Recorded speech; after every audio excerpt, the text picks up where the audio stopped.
Magandang umaga po, sir. Yes, sir. Ano pong pangalan ninyo, sir? Paul Riodica po. Paul Radica? Apo, Riodica. Rio Dica. Okay. Paul, taga saan ka? Taga San Miguel po. Okay. Rio. Ilan taon na po kayo? 28 po. Rio Dica. 28. Sige. Apa. Inupakan ka raw? Sinapa ka raw, sir? Dalawa po kami, sir, ng katrabaho ko po. Aroy. Sino naman itong katrabaho mo? Si Benji po. Benji de Guzman. Oo. Ang sumapak naman sa inyo ay si... Hindi ko po kilala, sir. Okay, sige. Ano ba? Sapak lang o talagang pinagsusuntok, pinagbubugbog kayong dalawa? Sapak lang po. Sapak lang. Saan naman to naganap yung pananapak sa inyo? Sa ANA po. Ay, Sa loob, sa labas ng ENA? sa labas po, sa may harap po ng Tamiti, sir. Oh, parang napagtripan... Kasi po, alas 2 na po ng 2:15, 2:16, ganun po na umaga. Oo, malas 2 na madaling araw. Opo. Ito yung nanapak. Okay, bakit ka naman, anong dahilan, bakit ka sinapak, Paul? At saka si Benji, ba't kayo sinapak? Hindi po namin, po kasi magkaangkas po kami sa bike ng katrabaho ko. Okay. Bali, sa ANA po kasi ako banda nakatira, tapos doon na lang po siya mag-iintay ng sasakyan. Tapos? Ayun po, bigla po sila bumaba, tapos ayun, sinuntok po. Ilan yun? Yung bumaba na yun? Dalawa po. Dalawa rin sila? Dalawa rin kayo? Opo. Oh. Ano ba? May sugat ka ba? O mayroong pasa? Black eye? Ganon? Wala naman po, sa labi lang po, medyo konting maga. Yung kasama ko po maga din yung labi. Oh, baka masama yung titig ninyo, hindi ganoon kasi yung dito sa Malbar ganoon masama yung titig kayo, hindi naman. Nakabike po kami. Parang imposible naman po matitigan namin sila ng kapotse, nakabike. Hindi mo kilala? Hindi po. Okay, dalawa kayo, mga kaedad mo rin, ganoon? Hindi ko na po masyadong parang ganun na rin po kasi medyo nung lumabas po, sinuntok kami, malaki po yung katawan po. Tapos yan, halos ganyan po. Siguro matrentahin din po. Ayo, bakit di kayo lumaban? Dalawa, ay, wag kasi baka lumaki yung gulo, Mabuti hindi kayo lumaban. Yan po, kaya nagreklamo na lang po instead na ganun po, sir. Oh, nakilala mo ba, natukoy mo yung pangalan kung taga saan yung nanapak? Hindi po, kaya po ako naghingi po ng tulong para po sana malaman ko rin po yung dahilan po. Sige, tulungan ka ng XFM. Yung nanapak, nasa kabilang linya na. Hello po, saglit lang Paul ha, kausapin ko Paul. Sige pa. Hello po, sa kabilang linya, ang gandang umaga po. Sir, magandang umaga po. Okay, good morning sir. Ano pong pangalan niyo sir? Jeff na lang po. Jeff, taga saan ka Jeff? San Manuel po. San Manuel. Ikaw ba yung nanapak dito sa dalawa? Si Paul at si Benji? Yes sir, actually ipaliwanag ko po yung side ko sir, kung okay lang po kasi medyo nalilihis po kasi yung kwento. Sige po, ano po ang paliwanag ninyo doon po sa reklamo ni Paul na sabi sinapak nyo raw o sinapak mo raw? Kasi po ganito po yung nangyari, galing po ako ng bayan around 2 a.m. May binili lang po ako na gamot. And then nung pabalik na po ako sa crossing na po nung ANA, nakita ko po sila na tumatawid. Okay. Medyo dahan-dahan yung tawid nila. May bike ka? May bike daw? Tama ba? Opo, may tulak-tulak po na bike. Okay, tapos? Ngayon, ang akala ko po na disgrasya. In good intention pa po yung pagkakatanong ko eh. Sabi ko, kuis na paano kayo? Tapos po noon, ang nangyari po, ang response po nila sa akin, sabi nila, nakita mo na tumatawid, tapos minura nila ako. Dalawa po sila. Okay, sige. Tapos? Yun po, sabay, ang response ko po, tinanong ko, sabi ko, bakit minumura niyo ako? Nagtatanong lang ako. Tapos minura po ulit ako, sabi, bumaba ka dyan, suntukan tayo. Sila naghamon? Oo, sila po ang nanghamon. Yun po kasi yung ang nangyari po, minimislead po kasi nila yung kwento na parang ako po yung nag-initiate ng gulo. Ang una nito... Hindi naman po ako... nagmura sila, ganon. Ang una, nagmura sila sa'yo. Opo, minura po nila ako. Hinamon po nila ako na bumaba daw ako ng sasakyan. suntukan daw kami dun sa kalsada. Sige. Oh, Ngayon po, ang gumilid po ako, nandito na po ako sa may harap po ng Mercury. Okay. Kaya if ever po na may CCTV footage naman po yung sa harap ng Mercury or yung sa iCenter, Oh. makikita po naman po na tinawid pa po nila ako ng kalsada. Okay. Tapos, Palapit na po sila doon sa akin, sa harap ng Mercury. oh. Pinisigawan po nila ako na bumaba daw ako. Nakamotor ka ha? Nakamotor? Nakasasakyan po. Four wheels. Opo. Okay, sige. Hinamong sinasabi na sumusunod sa'yo at ang sabi, bumaba ka. Ganon. Opo. Actually, hindi lang po ako yung unang minura nila eh. Yung nasa unahan ko po na tricycle na unang dumaan sa kanila na hindi nagpatawid sa kanila, minura din po nila. Sige, tapos di bumaba ka na? Hindi po, umuwi po ako, hinatid ko po yung gamot na pinabili po sa akin. Tapos nung bumalik po ako doon, aminado naman po ako na may mali ako kasi nangibabaw po yung ego ko na yung doon sa ginawa nila na pagmumura. Okay. Ilang minuto ka na nakabalik doon at pagbalik mo nandoon pa rin sila, naabutan mo pa rin? Opo. Doon po kami doon po ako nagkumpronta sa kanila. Ganun pronto. Doon ko po sila nasuntok.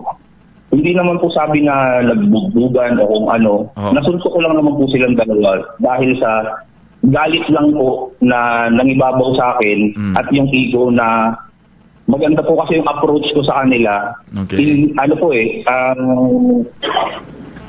Ang approach ko po sa kanila is maayos. In good intention po yung pag-ano ko sa kanila. Tapos yung response nila sa akin is minura nila ako tapos hinahamon nila ako ng suntukan.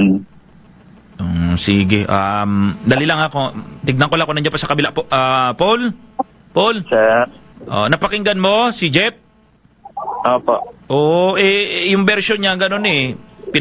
Hinabol niya. Umalis na siya, tapos sinusundan ninyo, pinababa ninyo, at di bumaba, umalis, binalikan kayo, doon na nagkagulo, doon na kayo nasapak. Yun daw pala yung nangyari doon eh. Patawa man ito, sir. Bakit Kasi ba? ang pinangyarihan po nung is yung sa side na po ng doon po sila nag-aabang doon na po sila nag-abang nung naabutan ko sila sa may Ukayan, sa may A&A. Okay, sige. Tapos, doon po talaga yung intention nila na mag-abang. So, ang first intention po talaga nila is maghanap po ng away sa akin. Kaya po sila tumawid pa doon sa akin sa Mercury. Sige, saglit. Saglit lang ha. Paul, naghahanap daw kayo ng away, sabi ni Jeff eh. Patawa, sir. Jeff, patawa raw Jeff eh. Parang hindi siya naniniwala doon sa sinabi mo naghahanap ng away. Jeff? Jeff? Yes po. Parang hindi siya maniwala. Parang iba yung version eh. Gusto mo ba makausap siya para maklaro? Paul, Paul, ang hiling mo kasi Paul, malaman kung anong dahilan kung bakit ka nasapak. Yun yung paliwanag ni Jeff. Mayroon kang dagdag na gustong sabihin direkta kay Jeff? Yung lang po sana. Isa pa po, sir. Sir Gerald. Teka lang. Ano pa po?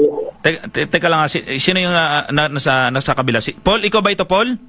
Opa. Sige. Jeff, pakinggan mo, Jeff, ha? Jeff. Yung... pakinggan mo, Paul. Paul, yan yung niya, Paul eh. Yan yung sabi niya, may gusto kang direkta na gustong sabihin kay Jeff kasi naipaliwanag na niya kung bakit kayo nasapak. Kahit lang siya, mag-sorry, tas compensation kasi sinipa pa niya po yung bike ko na ginagamit ko pang trabaho. Yung salamin ko po, nabasag, may grado. Yan lang naman po, kahit sana mag-sorry siya, tas parang mapalitan niya po sana yung salamin. Yan lang naman po. Jeff, pakinggan mo Jeff, sabi niya. Ako po, medyo hindi ko po marinig, Sir Gerald. Medyo mahina po. Hindi ba yan sila pwedeng Ken? Mag-usap sila? Pwede yan sila? Sige, laksan natin monitora. Jeff, meron siyang hiling. Sabi niya, mag-sorry ka daw. Kaya mo ba mag-sorry? Gagayo? Kasi nasa inyo, nasa pag-usap ninyo. Tayo na mamagitan lang din naman.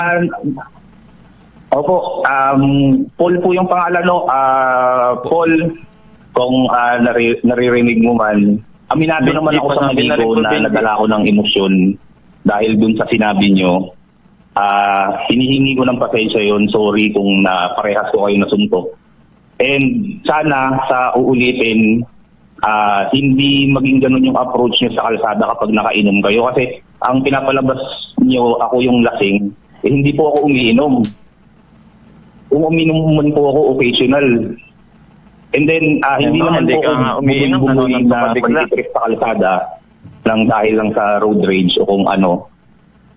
Yung provocation, Kumpronta kasi ba kung natin ang nataon tauhan? na iba yung naganon nyo, tapos iba yung approach sa inyo, baka mas malaking problema.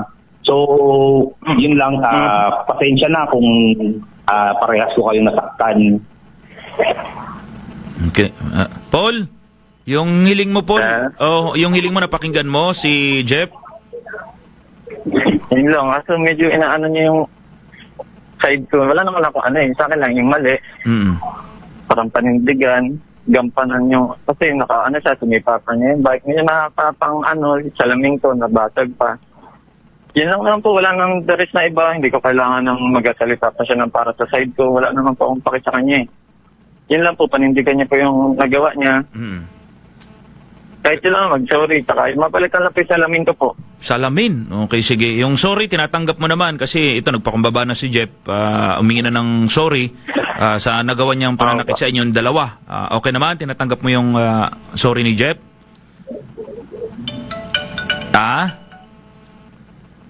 Okay naman, Paul? Sige. Saglit lang Sir Jeff, merong hinihingi daw. Nabasag daw yung salamin yata. Sir Jeff? Sir Jeff? Yes po. Oo. Mayroon po. Nabasag yata yung salamin? Pagsapak? O ano mangyari doon? Kasi hinihingi niya. Sabi niya, baka pwede rin mapalitan. Yung salamin niya, mapaayos ba yun? Mapalitan? Parang ganun? Sige po, Sir Gerard, kahit i-direct contact niya na lang po ako after po nung program. Sige. Thank you sa iyo, Sir Jeff, napaka-cooperative mo. Gaya ng sinabi, humingi na sorry, nandito ka, humingi ka ng sorry. Tapos ito, hilingin yung yung salamin, at sabi mo nga po, pwede kayo makapag-usap tungkol dyan. Opo, aminado rin naman po ako dun sa sa pagkakamali ko noon. Pero sana maging rin sila, aminado sila sa pagkakamali nila kung bakit nangyari yun. Okay, sige po. Andito na si Paul. Paul? Hello po, sir. Oo. Sabi ni Sir Jeff, yung request mo na paghingi ng sorry, binigay niya. Humihingi siya ng sorry. At kung ano man yung hiling mo, katulad yung salamin, pwede raw kayong mag-usap off-air. Sabi niya, para mapag-usapan na yan. Mukhang willing din siya na makipag-ayos sa'yo tungkol sa hiling mo na salamin. Opo. Thank you po. Okay, sige. Sana wag nang wag nang maulit yung ganyang pangyayari na yan. Baka kasi... Iba kasi yung spell niya, pero okay naman po sa akin eh. Tanggap ko na. Yun lang, kung niya lang po yung nangyari. Yan na po. Yung kwento niya, okay na. Kung anong kwento niya na. Sige, mag-uusap na lang kayo pagkatapos nitong program para ayos na kung ano yung mga dapat maayos. Pero palagay ko nakikipag-ayos naman si Jeff kasi sumagot sa tawag, nagpaliwanag, humingi na sorry. Tapos yung hiling mo, ibibigay niya naman, Paul. Ayun, salamat po. Sir Jeff, salamat na Sir Jeff. Sabi ni Paul. Opo, salamat din po sa sa XFM na na-clear po yung pangalan ko kasi nakikita po namin yung mga comment parang napakasama naman nung nung mga comments na nababasa namin na puro bias, hindi pa nila naririnig yung kabilang side is pinusgahan na nila yung buong nangyari. Okay, sige. Sige, thank you sa inyong dalawa. Thank you, Sir Jeff. Salamat po. Salamat po. Okay, sige. Paul? Si Benji ba, kasi hindi natin nakausap, ano bang hiling nun para may lapit natin kay Sir Jeff? Hindi May ko pa na-damage po siya ba doon? maano po, pero hindi po siya ngayon nakapasok. Oh. Kasi po maga po yung nguso. Maga yung uso. Opo, hindi po siya ngayon nakapasok. Ako pa dito po sa trabaho, kaya medyo... Oh, sige, isama mo na rin kung halimbawa mayroong pag-uusap, kung saan kayo mag-usap, okay rin. Apa, sige pa. Yung isa naman, aminado, ito maganda kay Sir Jeff, aminado na naupakan talaga kayong dalawa na suntok. Inamin niya naman yun na nasuntok. Kasi yun naman po yung nangyari. Sa no choice naman siya, may video naman po. Wala talaga siyang kahit anong pagsabi niya. Pero yung sasabihin niya po na inano pa, ginanito. Ano yun, ano yun, rest back, anong tawag doon, rest back, bumalik na lang siya doon, may nauna nang nangyari na sabi, patawid kayo, tapos nag-approach lang siya. Patawid po kami, Oo. nakakotse po sila, nakabike po kami, tawid po kami, tapos tawid kami ng ANA, Oo. hintay yung kasama ko ng Maxim, Bakit na yun? Sinuntok, hindi man lang ang nagtanong. Kung nagtanong sana, di siguro naka-atras-atras man lang. Hindi na talagang gusto yung kamao nila. Bakit sabi, umalis na siya, tapos pagbalik na doon pa rin kayo, tumagal pa kayo doon? Kasi po, yun po yung kwento niya na kung sa ebidensya, imposible naman po mangyari. Oo, pero kayo, hindi kayo tumagal? Hindi po, bali paghinto po namin sa ANA, tapos inintay na lang pong makasakay kasi sa Maxim po siya nag-book. Oo. Ayun, tapos dyan na rin sila. Hindi naman sila nag-abiso na susuntokin kami. Oo. Kaya medyo maga po yung mukha. Yun po. Sige. Yung number ay ibibigay sa inyo para makapag-usap kayo kung ano mong hiling ninyo. Hiling naman makipagtulungan si Jeff. Tulad yung salamin mo na yan, usap kayo doon. Yung sorry na ibigay niya rin naman. Thank you po. Thank you rin, Paul. Salamat kami naman sa XFM na mamagitan lang sa ano ninyo, sa problema ninyo. Sana maayos kagad dito, hindi na lumaki yung gulo. Thank you po. Palagay ko yung hiling ni Benji, kung ano man yun, dito kay Jeff, palagay ko maibibigay. Sana po. Sana. Okay, sige. Sama mo lang si Benji. Thank you po. Oo, sama mo si Benji. Sige. Thank you, Jeff. Salamat. Thank you po. Serbisyo Katropa.